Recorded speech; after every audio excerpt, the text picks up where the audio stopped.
Okay, so I'm Preti, and John Freeman did a session with Anne earlier, and he said that if he had known when he was younger that one day he would be on the stage with her, his head would probably have exploded. I feel much the same way, but as a feminist, I think it would be my heart. And I'm really honored and delighted to be here today to get into the extraordinary work in front of us and into your mind, Anne. I'm going to tell you a little about her before we get into some questions. Now, one could describe Anne as many things. She's a poet, she's an educator, she's a performer, she's an activist for cultural openness and social justice. She works constantly to challenge patriarchy through the complex power of her language and through poetic form. In 4 decades, she has produced 40 collections of poetry and poetics, including the monumental anti-war feminist epic, the Ovis Trilogy, Colors in a Mechanism of Concealment. And this is a 25-year project which won the Penn Center Award for Poetry. Though her work is in the tradition of the Beats, she constantly raises the bar to encode new modes of feminist syntax and meaning. In 1974, she co-founded with Allen Ginsberg and Diane DePrima the Jack Kerouac School of Disembodied Poetics here in Naropa University, the first Buddhist-inspired university in the Western Hemisphere, where she still teaches. So we're going to talk about her latest collection, Trickster Feminism, which I'm holding up now. It's a work of such prophetic urgency, seriousness, and playfulness that reading it, I found myself laughing with a sense of relief that in these times we have such poetry and such poets. Born out of protest, it's a work such as this which will keep us on the streets until our protest becomes instead a celebration of our shared humanity beyond the structures of power that would rather that we turn on each other. Trickster Feminism, above all, shows us the possibility to dream. And thank you so much for being here today to talk about this work. Thank you so much. I'm so honored to be with you. You are very impressive. Okay, so I want to begin by asking you, where did this idea of the trickster come from? Well, there's a wonderful, the history, the legendary trickster. You find it in the coyote stories, in all traditions. There's a kind of trickster feminism, whether it's the court jester or Lear's fool, you know well, I'm sure. And I was always charmed by those stories, by the con in them, and also the playfulness and the playful language. And so I wanted to play with it. I was thinking along the lines of new feminism and future feminism. I had been invited to a conference on future feminism. It didn't seem right for me, and I didn't feel qualified to, lay out the historical thing, although I've been very connected many, many years with the different phases and iterations. And somehow the trickster was at play in terms of the time we are in, how to work with that, how to meet, the trickster's always at the crossroads. You're meeting yourself, if you will, at the crossroads. It's often a 3-way street, and it can be more. So this idea of multi-directional power and energy and being available to whatever is coming up. And the idea of borders, so crossroads as kind of adjacent to borders or instead of. And then Lewis Hyde has a terrific book on trickster, but he says there are very few women tricksters. And that was the gauntlet. It was like when I started my 1,000-page... How little he knows. 1,000-page epic, the Ovis epic. Somebody said, it's a male form. It's only guys who write epics about their time, their tribe. And I said, okay, I can do it. So in any case, and then there's an interesting, etymologically the word, and it's related to trestles of hair. I have a piece at the end about trestles of hair and the trick and the braid, and this idea of turning a lot of ways. And then so I just somehow it came to be trickster feminist. That's what this is all about for my gestalt at this point. And this challenge. So I was thinking of, Miriam in the Bible. I was thinking of all the shapeshifters. Any shapeshifter is a trickster. Of course, the goddess realms are filled with shapeshifters.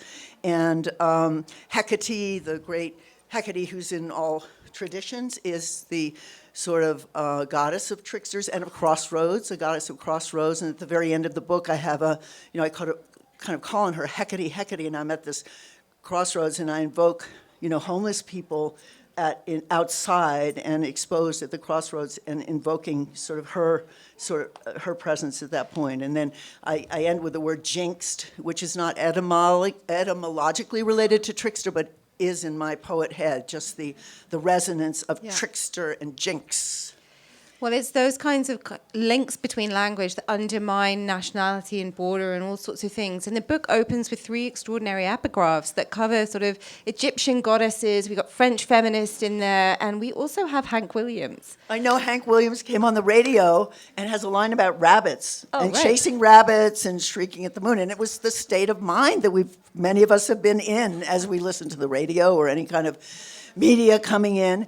And I was onto the rabbit as this, figure in the moon, the sort of shape-shifting rabbit. There are lots of rabbits in Boulder, actually. And I was brought an image back from a temple in India, the 64 Yogini temple in Uttar Pradesh. And it's actually it's a severed statue. Parts are in different parts of the area.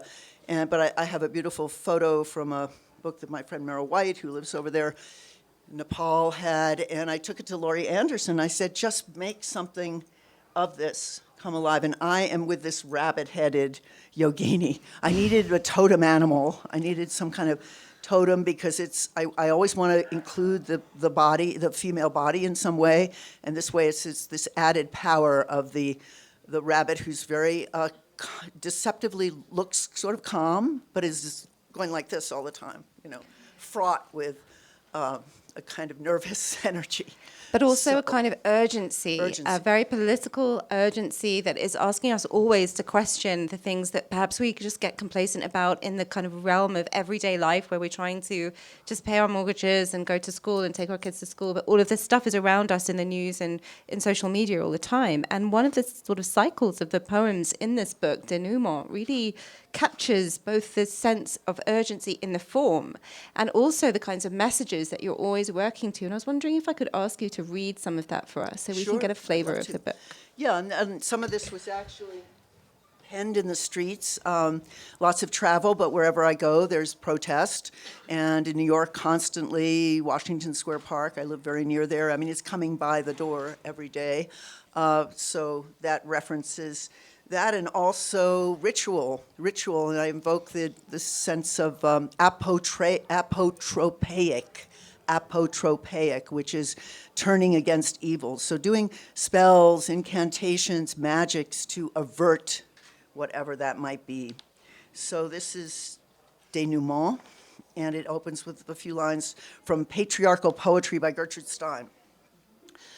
Patriarchal poetry might be withstood, patriarchal poetry at peace, patriarchal poetry of peace, patriarchal poetry in peace, patriarchal poetry in pieces.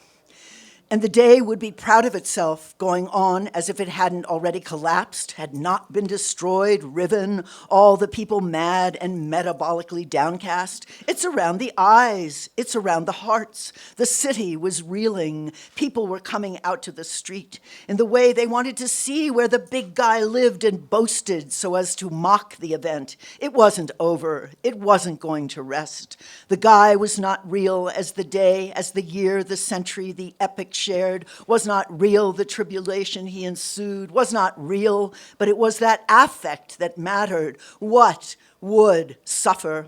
It was the warmest year on record, as if that wasn't enough to make some citizens pause and pausing resist, and if resisting insist on being heard and calibrated so that measures were taken round the clock, ice caps photographed melting and all the rest, a pole away from accountability. How ugly would it go? Resistance had to resist, ward off, deflect, exercise, defy apotropaic experiments to shift tone and danger. Apo, away, trepain, to turn, make the day an amulet. And there were women everywhere across the land, children women and girl women and they women and fluid women and men who were women and boy women and women from the past on the tongues of mind and ear and images of women everywhere, ancestor women, out on the streets, and everyone woman that day. I am woman, they said, as if it had already happened if you stopped to think, winning in Maenad heaven. But could earthly heart hold. The day said, I am woman. The day got up and walked this far, then paused to take stock. It was the last chance to be observant and cry and stomp and take stock. What worth if not be accountable? It would be theater, a spectacle, come pay, or come lie down in fluid bosom of woe, mankind. Remember the kabuki you saw imitating resolution between a sword and a fox, a country and its honor? How things and animals become agents of plot and resolve? Last straws of honor. Sword resists, now broken on its back. Wild animal comes in peace. New maps, territory, synapse, and blue of sky. Midnight blue was invoked in the shroud that draped the mobster's chair, where he sat timeless, waiting for the play to begin. He was temporarily on pause, a mechanism that played to its own tune of false entitlement, fake rhythm not in tune with the spheres, but kicks in. We were it, played upon. Blink of demon eye oscillating over doomed electorate, and we were becoming shroud of gray, rough warp and woof, signals collapse of silken words, worlds now static, unravel. We'll reboot, silky, damp, dark of the labyrinth, going down. Maybe one could still supplicate, take back founding myth of America's evil of the feminine. Centuries might wake up, spin out stories of what this got built on, or if what wasn't liable was what unleashed in damage, and you have to say it is severe this time. Male body, how it dominates since 3000 BC in Sumer, Tiamat's monsters, blowback, perturbation this time, traps of appetite, weather and addiction, rogue nukes. Say it to remind how the time might go on as a theater of dreams, of signs of this time. The signals go weirder and you are on assignment every angle of the street, every minute, every day, avert, deflect. Every pilgrim theory is false and unsustainable in inclement weather. In the dream, you stand in front of an ornate gate, but only by dancing does it open. Glamorous women had been fasting with games of break and entry, disguised as beggars to confuse the upper echelons, but they continue to move phenomenologically, no longer objects, subjects of phallic desire. This time, apocalypse, this time. She had been up on Fifth Avenue mumbling mantras of pacifying, enriching, magnetizing, and destroying as she circles the tower, giving wide berth. Om man be gone, Om man be gone, Om Khan be gone. She gathers wealth of mind and she invokes Black Maria and Noland and Alistair and Meneb and Aline and Natalia and Eva and Queer Serene, Sela and Tanya and Mysterious HR. And witness material richness as she gazes with woman's gaze into the holiday windows. It isn't holiday gaze anymore. It is incinerator, dungeon, risk, a bludgeon. It is tribulation. It is prelude to tract of pleas to the Gorgon and her two lionesses mounted on Aegis and shield of Athena, to Saint Bridget, to exorcism and all heresies of women. To Wennet, lady of the hour, with raised scepter to great souls. It is the antinomian gaze of the gulag, prelude into twilight and irreparability for shimmering crystals, the glimmer edge of baubles and adornment, to Wadjet, her cobra trance. Earlier, the carrion bell rang clear from a sanctuary on 53rd Street, and people cheered and felt tones ringing inside themselves and sleeves of themselves, which gave further power to rebuke a normalization habit, wanted to demand of them people, sentient, abiding people, go hide. We were in modest rain gear and coats of wool made for long treks across mountains, nights in front of a fire, watching patterns in flames play out a skiamaki, and she renewed her practice of circling, of surrounding, of chanting. She remembered the flood she was inside of might return, the closeness of fire and water and ice and breaks in the ground, earth waiting until we be gone. What other earth have you ever known? Elements, dance, and collusion. What sophisticated algorithms could hold in a tempest? Earth trying to tell us something. And maybe we could rouse the rabble, and maybe we could have a parable about craving soil under avenues, hope and fear, times of the chthonic. how to think wisps on screen of earth mind as out of battle, imprinted there for future entanglement. And when one dies or drowns, the image bobs up to light, a hologram, one who traveled to the bottom of the pond to meet a friend, or one who would rise from the center of the meadow. A warrior holds mewling babies, semblance of babes everywhere under siege, clang out the words, reeks of genocide, how FEMA came to inspect the damage, polite and politic, how Khan inside wants more than they give because they take so much of us, our fear which is ground up and reconstituted with malice, including a speeding on of raids, of unconstitutional praxis. Break down the door, give me a better word for torture, for genocide, for minimalism, for exhaustion in lack of power, to move ethical clocks forward, oversoon in catastrophe of craving. I will write that myself. Reminder to realign the world. Okay, so this extraordinary cycle, which you probably, if you haven't got the book, you wouldn't be able to see that. But what it looks like on the pages is these sections of prose poetry, which are all in relationship with each other. And it really is the last line of each of those pieces that we heard, which is so striking. First of all, how ugly would it go? The answer, to take back the founding myth of America is evil of the feminine. Finally, there's a response. I will write myself. There is the call, which is this time, apocalypse, this time. And then there's finally the response. I will write myself, reminder to realign the world. So I have a craft question for you. When you come to think about a cycle like this, where do you find the breaks, and what kind of rhetorical devices are you using there to get the messages out?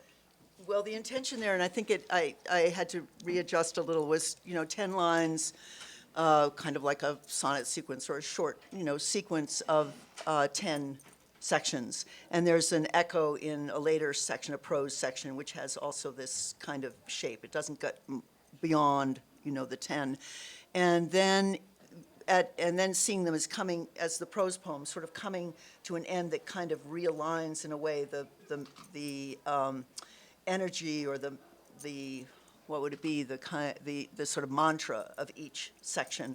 And then it was because I was basing it on actual, being out in the street and up on Fifth Avenue and circling the tower, and the Khan, be gone, comes back. And then this was in very recently, right? Well, there's been several. There Yep. was another recent Women's March that I was involved with. There was the original, but doing it in New York. There was a climate change march. There was also this sense of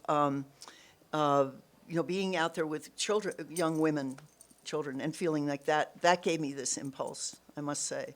There were certain things from being out on the street that give impulse for the writing. But the shape was, I was trying to be disciplined. I wanted to have a number of forms in the book. I wanted them to be ritualistic in a way, and I wanted them to be urgent, and I wanted them to come out of actual experience, and also these messages from all these contributing feminist presences through time and space, which include, from Donna Haraway saying, "I'd rather be a cyborg than a woman," my favorite lines, and then to Sojourner Truth comes into the list of sort of entangled, puns on various poet names, Voltairine de Cleyre, the feminist, and so there's a lot of hidden punning of summoning to these other presences that I felt I needed. And in this section, you hear Wadjet, who's this Egyptian snake thing, and then you have also in that section, it goes on with Lucy Lepard, the great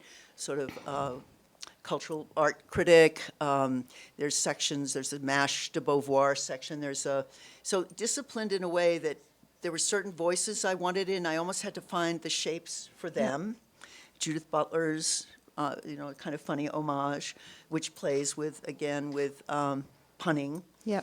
And that was, I had to be playful. I was so, as you were saying earlier, just the incensed. So incense and incense, the trance of incense. But I don't want to keep using the word rage. That's been coming up a lot. Yeah, today. it has. But it's it really more has. than that, because it's a kind of skill. You see it as skillful means, that out of this energy comes a purpose and intentionality. I'm not going to just sit there taking it, watching this stuff daily come at us, all this dismantling of our fabric, of our social thing. And it's going on everywhere. And when I travel, I'm whether it's India has Yeah. been spoken of, and this sort of fascist moves to the far right.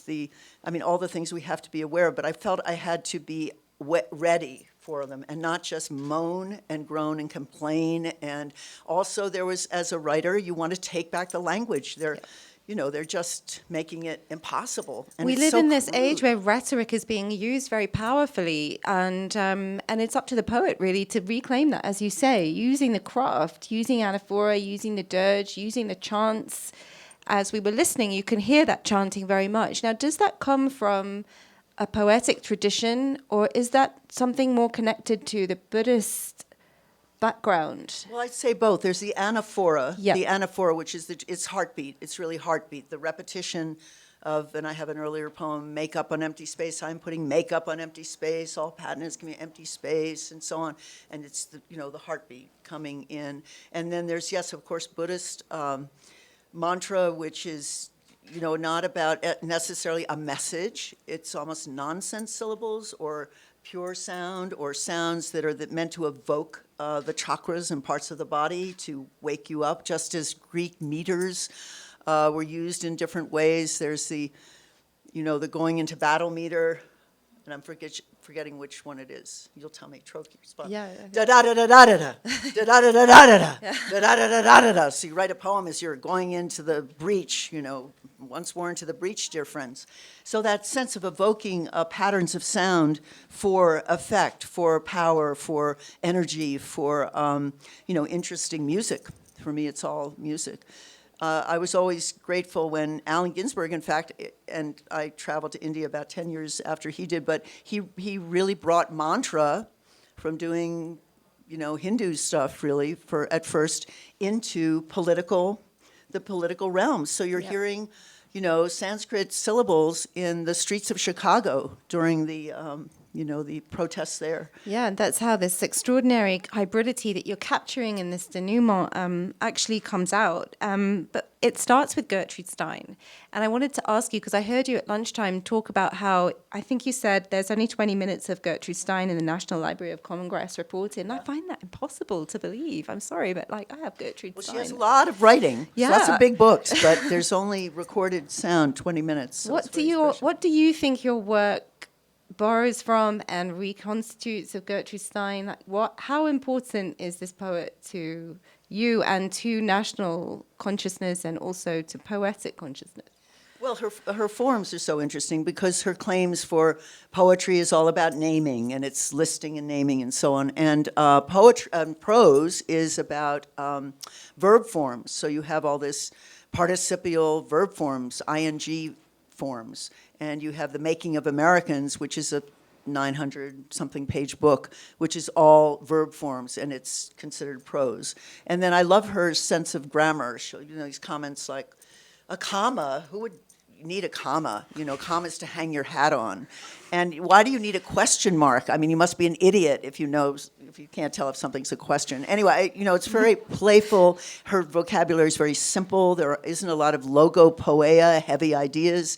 It's more like music, but what she's doing with words coming together, very simple words knocking up against each other. So I think for my generation of women, something about her living in exile out of America. She said that she never learned French very well, but she could hear her own English, the English of her writing, in her head better by living in France and having French spoken all around her. But meanwhile, she, the great Gertrude Stein, who was the center of her own universe, could hear her, had her language in her head, bigger than the whole country of France's tongue. She was an extraordinary exile, and now we are living in a different age of exiles and immigrants and loss, where our imaginations are often with people who have much less than us. I think you kind of try to bring that consciousness alive. You used the word awaken earlier in the answers to the question on craft.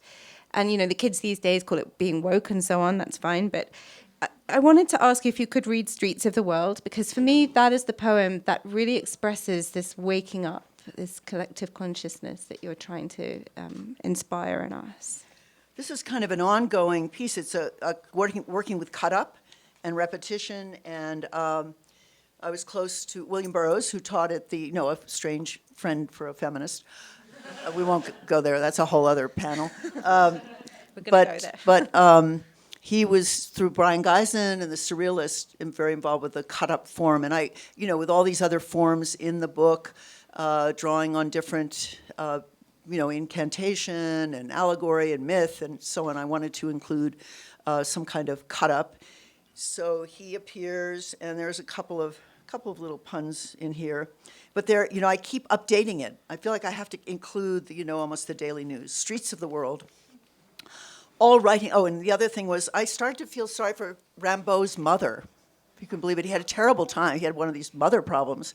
And you're always very sympathetic with artists who have problems with their mothers. But I kept thinking, God, it must have been hell to be Rimbaud's mother. It's a whole other panel. I never thought of that. Okay, streets of the world. All writing decides the galaxy, all writing resounds planispheric history. Stars, stars, or stars, stars astound. Not be victim to satisfy appetite. All writing is in fact cut-ups. History will decide. Rimbaud, your heat of the world. Role model to cut voyelles. Every Rimbaud's mother's nightmare. To rise up, outcry inside supply side, get crackling on an earpiece, oligarchies of the world, slice woes of women, a long delineation, longer than world be counting. This a whisper, enough of whisper, to rise up and wiser, streets of the world. Commission overheard, a spin, a terrain, a soldiering one. She wanted to soldier out of here. She wanted what streets of the world? To spin rubrics, yes, yes, commerce, no, a no, no, tanks of the blown-off world, earth and rising, beauties of the world, cyborg offshore, a caw of major spills, and elsewhere, no, no, better invite the Amazons in. Cut the dialect, the binary, the dear words so precious and forbidden, dear futurist, dear stone. They use the machines to take the streets out of streets of the world. Horizon headwater, cut the cable, my beignets, my appetite, poor politics, poor polls. Reconstitute polis ban, exclusion of women, oh women of the world, metonymic of entire edifice. Waters of the corpse world, in media, cut lines, manipulate desire, and show the word, don't detonate anyway. She, assassin, Hassani Saba, production in classic Maya, textiles, Hesiod, they descend from Pandora, or Rex Tillerson, a hex tiller's son, tilling the field, a cultivation of one. Angora of shreds, a mythically shredded world bleats the world, tools in the lab make women open tomb and allies slither out. Where voices tremble, trouble sleep, there's weeping of the world. He won't accompany my poetry when I use the word resist. Testosterone is where Rimbaud is going with order, could live systematic derangement of the casino scene. Cut in with drone lullaby hallucination, seeing the street fights reanimate the world. And Merkel, poor Merkel, our nuclear safe future to fight, poor politics, poor Pauls, our man in rendition caged, and cut the torture. Oh, Iran, streets of the world arise to cut forms, else mammals suffer. Show tablets of Paleolithic rab, all streets of the world. Twilight fields of discontent, all streets that shadow governments rise up to reason the world. Wounded galaxies, feminine discontent insists, hear you, people of the world. Stop to trouble yourself. Another line. What room the ghostlier golden light we reach to, lines and demarcations, assume worst has happened, deporting undesirables, his French side, gypsy purge, subject to strategy, poor souls, its link, its drill, its despots, murderers in the lurch, jade rabbit pounding herbs for immortals, rides up alien virus moon, magnetized world, let them course light in unsettled street of dreamers, let them go free from cruelty, my William, my difficult burrows, when in feminine you scold past, test me, burrow in a guise in goddamn interior ministry of fishes and assume the worst in writing EPA cuts her exterior of life, the glib industry. Selves behind tyrants' shelf desire, my loaves and fishes in deep water, foxes henhouse in hurt and ready, hexes in the rock house, a steep bantam horror, rooster of silent squawk, our jar red to crush.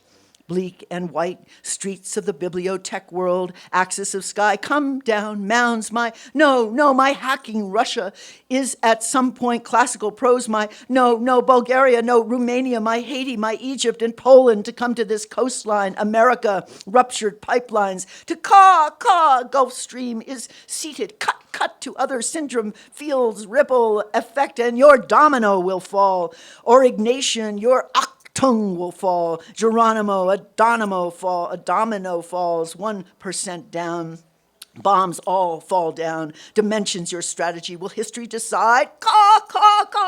Will Iraq? Will Yemen? How many tarots, discoveries sound to kinesthetic gulf of arcana everywhere? One, she wanted to soldier a China gulf to anyone. She wants to soldier out of long delineation stars, then longer would be counting stars, cut through leak of revolution. The occupied future will come out. A page of written words, no advantage to leak from nuclear gender. Let the mice in. Circumpolar water denizens, unruly genes will come out. Then cut the variation. Images shift to pool, sense advantage in processing. Sound, slight, cut sound to arise. Of memories, stars have been made by accidents. See how calm politics will become. Sperm count down, non-white wonder world. The walking marriage of the matrilinear, the China, the India, the Africa. Push a boundary, pry open, pray open, let the women out. Woman up!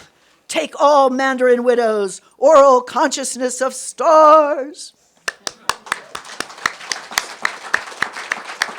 It is an extraordinary poem to hear, but also to see on the page. And even though its chiming, repeated word is world, it contains a universe, it contains a galaxy, and it connects our bodies to that sense of cosmic consciousness and cosmic dust. How long does a poem like that take to construct?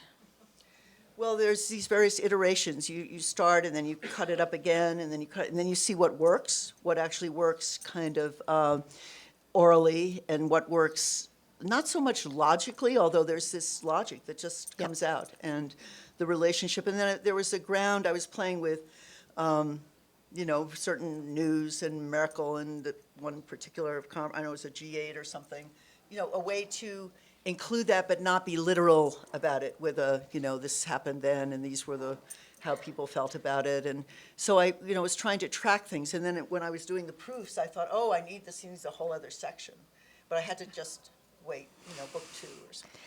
And it also includes some ideas about nuclear disarmament and the natural world and the environment, which you've campaigned for a very long time. Could you say a little bit about that work? Well, it's just joining in with many, many others. We worked, for many years, as probably people in this room did, out at Rocky Flats protesting, sitting on the tracks when the plutonium was being brought in, up until I went to a meeting probably a month ago before I left Boulder, back a few weeks ago, and just talking about as many of you know, the wildlife refuge, and how that's not such a good idea. You don't want to walk a dog. You don't want to take children there. And a friend of mine was out last week when it opened, and there was a piece in the Washington Post, and he's there with a gas mask and his incredible artworks that he's been doing. And then they quote people who are out, the guy riding a bike, and he said, well, I'm a certain age, and I don't think anything's going to happen to me. Probably not. It's a nice ride, and several miles you can walk and ride. But I would never want a child here. I would never take my daughter here. And so what is that saying? I mean, just a kind of not, it's just, the paradox of saying, I might be okay, but my child might not.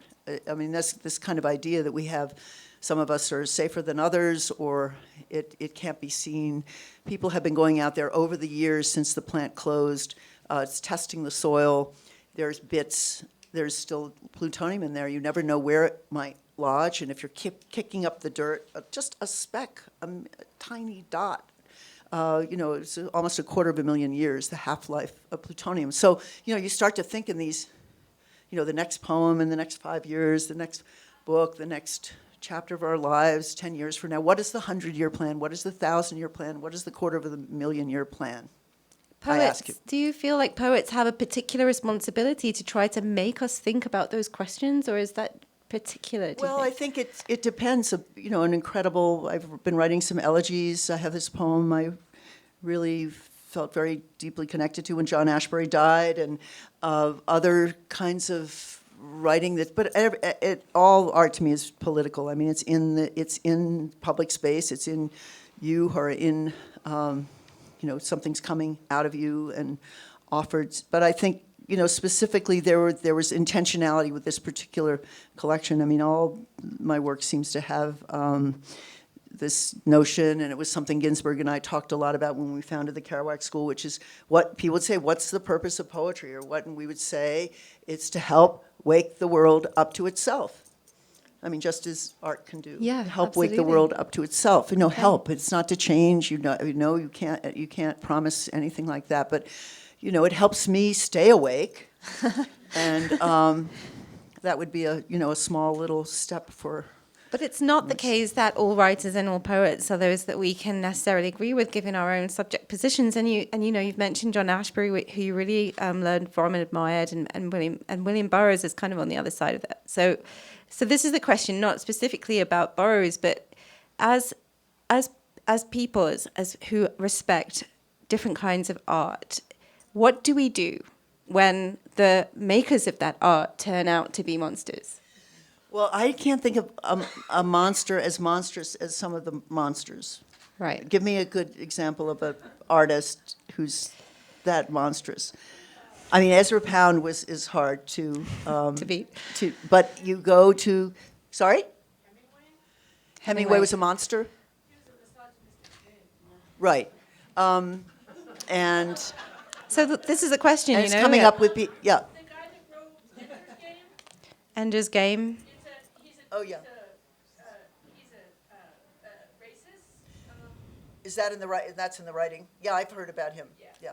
Well, I don't know. Lock him up. Put him on trial. Can you? I couldn't buy his books knowing what he said, and then I've never bought them for my Right. children.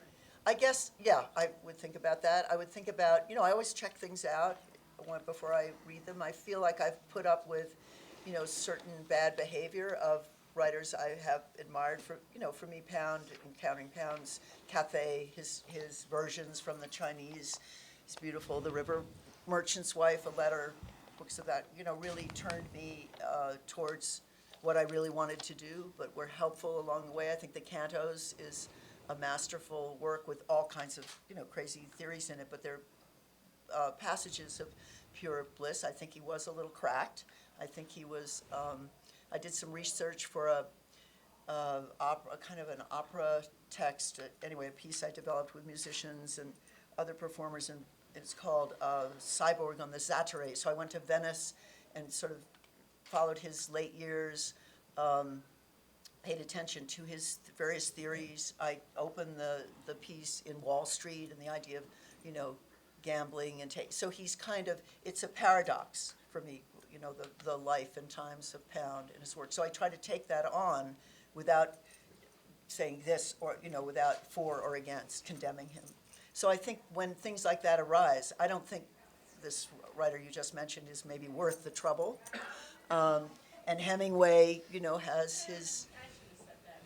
Well, Hemingway was so close to Gertrude Stein. Yeah. And was so influenced by Gertrude Stein. So I think, and she put up with him.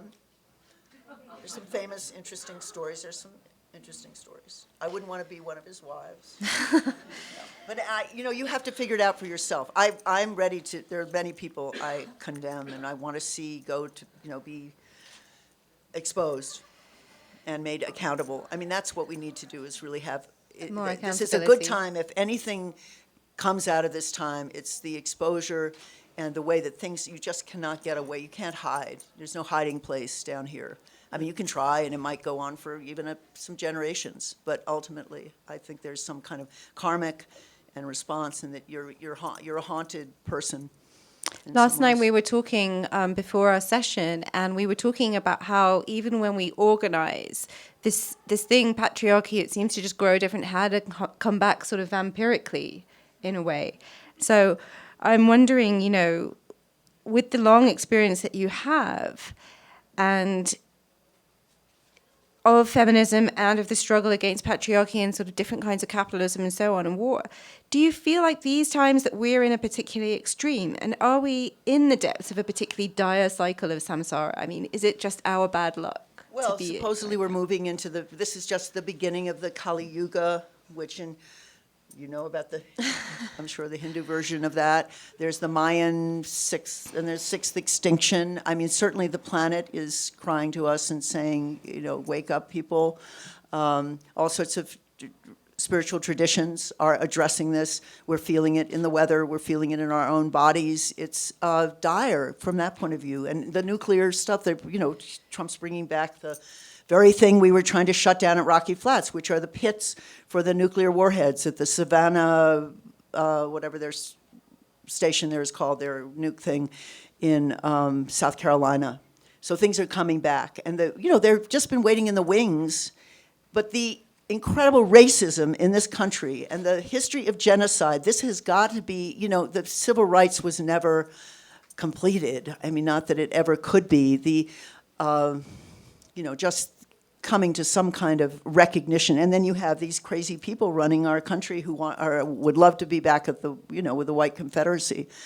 And it's probably your Klan, give money to the Klan. David Duke, I mean, they're all I thought it was interesting when Obama gave his speech, when he sort of coming out of hiding and said something, and, just shrugging. And in America, we have it's okay to be, have a Nazi rally in plain daylight, people walking around, talking about death to the Jews and so on. I mean, we all saw that. So it's so overt. It's so, all this stuff that's in there in these guys. I have a line about, I just have to read that line, the Jeff Sessions line, my favorite line in the book. I mean, this is on this, after this little ditty. Is this okay? Yeah, please, please. I looked over Jordan, what did I see? Drones over Jordan coming after me, singing the crimes of men. I've got those Anthropocene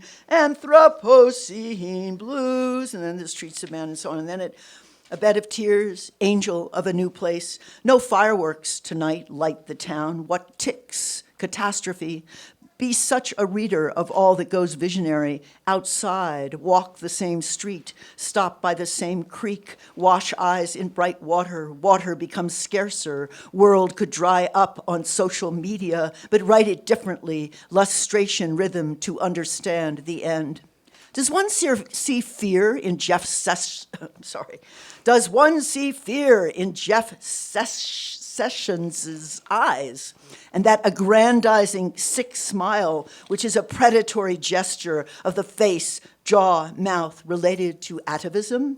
I did not declare it so, he said in answer to a question by Representative Karen Bass of the Black Caucus about Black Lives Matter. Did you see this? What is the modus operandi of Jeff Sessions of Alabama? ICE, whose ads resemble ISIS ads, e.g., we're coming for you, we are coming to kill you. Who designs these ads? Why do we borrow this strategy from our perceived enemy?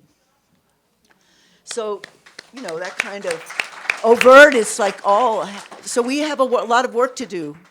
What I want to know, though, is, in that poem itself, you say, write it differently. It's up to us to write it differently. So that suggests to me, and so does the whole collection, actually, that you are hopeful. And, are you hopeful for our protests?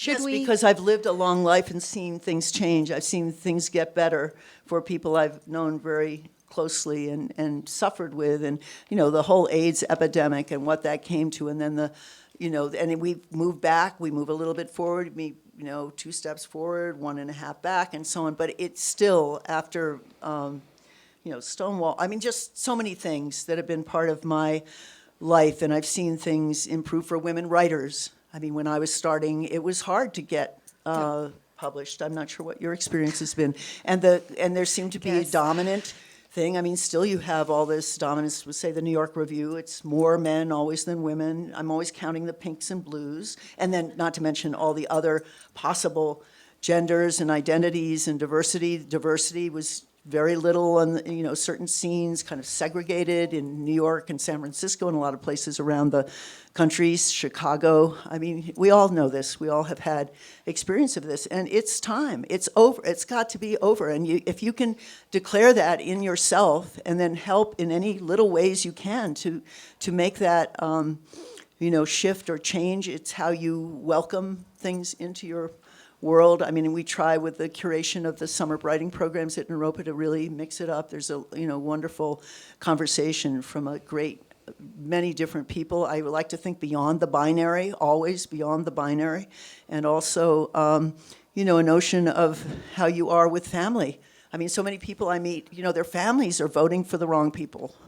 They're arguing and they can't talk to their parents. They can't, and it's right there in their own backyard, so to speak. So, and then there's how we treat our veterans, just in every walk of life. Food stamps, I mean, I know people, really things have gone down with this dismantling of the social fabric. So how can you, help with that? But as a word worker, I think you have to work with what you know. You work with words, you work with community. Community is so important. I think in these times, especially as an artist, you need spaces to do your work. You need places like this and conferences like this. I mean, this is free, which is amazing. And the level of, diversity from different voices. I love that things are coming from India. That's so important, precious. I mean, this ancient, I mean, that's a whole, Sanskrit language itself is like another universe. We aren't all able to be workers with words in the same way. So I just want to ask you this. Next Tuesday is National Voter Registration Day. The book as a whole, Trickster Feminism, asks us to think about some founding myths. And at one point you ask, what myth is structuring my imagination? The end of democracy. Now, I was really struck by that because it feels to me like you're basically putting on a signboard there that what is actually happening is a kind of Maya. That our politicians, not just, I'm from the UK, but not just with Brexit, for example, or with India, what's happening with the right wing in India, and even here, which you know more about than I do, is that what our current leaders are aiming for, to try to trick us into voting for the end of what we want our democracies to be? Well, there's a kind of strange death wish. I mean, with the climate change, with nuclear stuff, with denying, pulling out of the Paris Accords. Luckily, people like Jerry Brown and artists I know doing with their Pathway to Paris concerts, rock and roll concerts, where Bill McKibben in the middle says, okay, everybody get out your pen and write a letter to your senator, and we're collecting all these. And at the end of a rock concert, you have, 2,000, 3,000 signatures, just places where you can be skillful. And I feel like that is a way you're going to resist it. I think there's a lot against us. I think until the countries of the world can pull it together, the UN is very, I wouldn't say fractured, but crippled in many ways. Money, huge problem.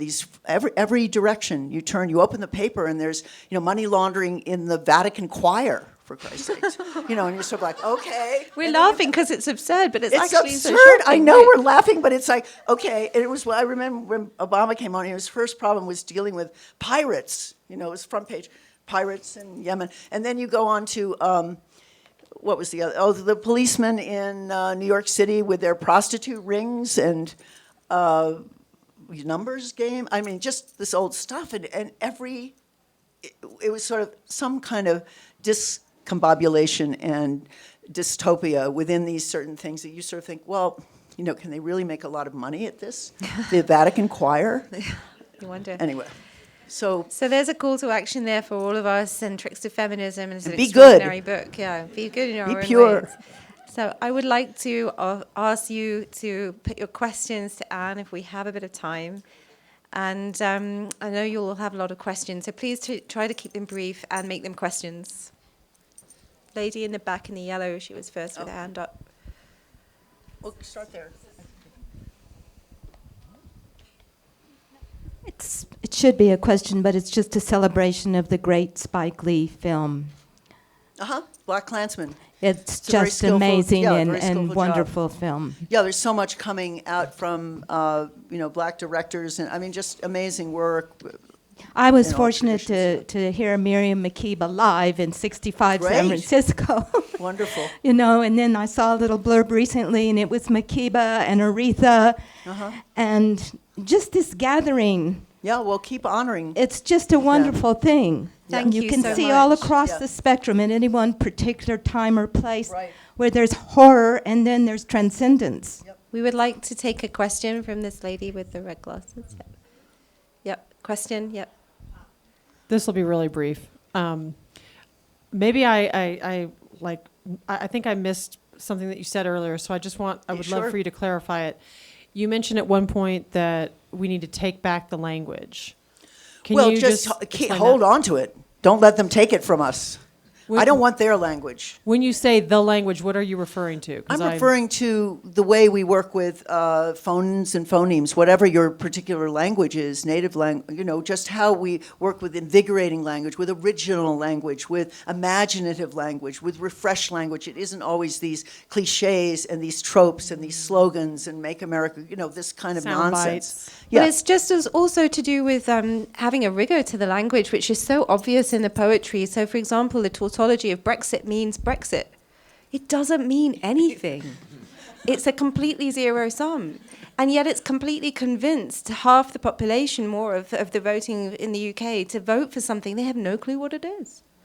So that is what I think Take Back the Language is referring to there. Well, the power of the language, because you're saying Yeah. people respond to that, or it empties out any possibility of holding on to the value of what, they need to be thinking about. Right. So that's the other thing. We're seeing all these different shifts in, China rising, Britain going down, America shrinking, and it's great to always be reading history. And in the mind of us, all times can be contemporaneous. I mean, you can really learn a lot from the gnosis around you as a thinker, as a word worker. It's very powerful. There's one Yes, more. please. Yeah. So I was thinking about your statement about working outside of binaries and challenging them, and noticing through the conversation that there seems to be a binary in the trickster between hiding and then making things overt. So I was just wondering, what sort of suggestions or poetic mechanisms you might have to angle at that binary so that the trickster can also work on itself. Well, I think punning, and I think in etymologies, like studying etymologies, I think you're also looking at the trickster in yourself. I refer to that, the con in myself. I'm accusing this con, the ugly man on, at the the tower, and sort of patriarchy, but also looking at the feminine trickster. What is that about? Shape-shifting, and how can you be cunning and as wily, but with maybe a different intention, with a more bodhisattvic intention. So in writing, I guess just play with it, and things like scrambling the words. Don't get too attached to the absolute logic, because in a way that works that's binary, usually logic. And a lot of your work deals with cyborg as well, like that idea of the post-human. Can you say a bit more about why that is important to you? Well, it's just around us, and that's what the battle going on within Google evidently is. People who don't want to get involved with the weapons industry. The Pentagon wants Google to work with them, and many of the workers are saying, that's not what I signed on for. This is against my ethos. I think AI is in that direction. It's like, you go to the moon, it seems so exciting, but they're actually, talk of weapons on the moon, plans for decades now. The whole idea of, cyberspace, but all this new Pence idea about space, what are they calling it, Space Force? The Space Force, does everyone know what that is? Force. And then I have an earlier text which is all taken language of some of the language that is used by this industry that's making weapons, and it's, investor robot bots, and it's like child talk. It's this silly kind of boys with toys. It's sort of amazing. Yeah, I saw a headline today about a microwave that can understand exactly what you want before you've even sort of articulated it. I'm sorry, but I don't want my brain in the microwave in that sense. Yes. No, I think it's dangerous. I think it's interesting that they're using their robots in, I think, Denmark, developing these robots that look like baby seals to be in homes for elderly and whose families don't have time to be with them, and so there's something that can happen in the face, the eye. They've constructed these robotic things that actually pacify and help people. There's stuff going on with Alzheimer's, just being able to create, robotic things that remind you of somebody you've known. I mean, it's getting strange and weird. It might be helping people. I don't know. You don't know yet. Yes, there's a question right Yes, at the thank back. you. Well, first, thank you. And my question was about what are you reading now and what are you returning to? Returning to in terms of reading, in voices. so many Yeah. things. I mean, we're getting ready for our theme next summer at Naropa summer writing program is against atrocity.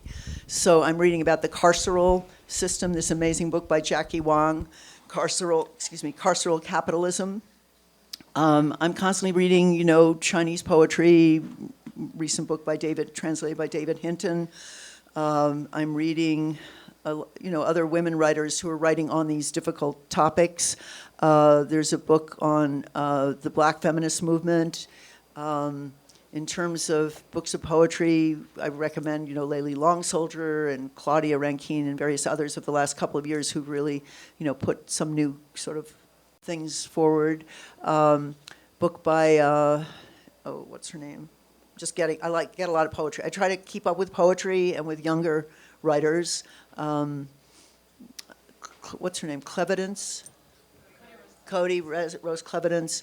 If I'm in touch with, Ariana Reines, C.A. Conrad, people who are, Eileen Miles, people who are working beyond the binary, I would say, who are doing work, interesting, ongoing work. Eileen is, we're closer in age, but I've, known her since she showed up at the Poetry Project years ago. So I try to follow writers I've been close to, and also writers who passed, who I was, like Joanne Kiger, rereading her books. Bobby Louise Hawkins passed away this last year here in Boulder, rereading her books.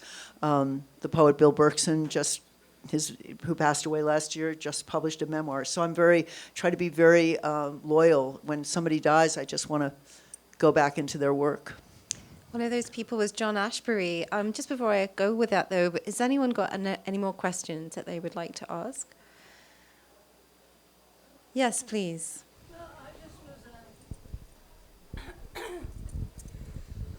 I remember, do you think we should memorize a paragraph of Thomas Jefferson, Sure. as well as Shakespeare?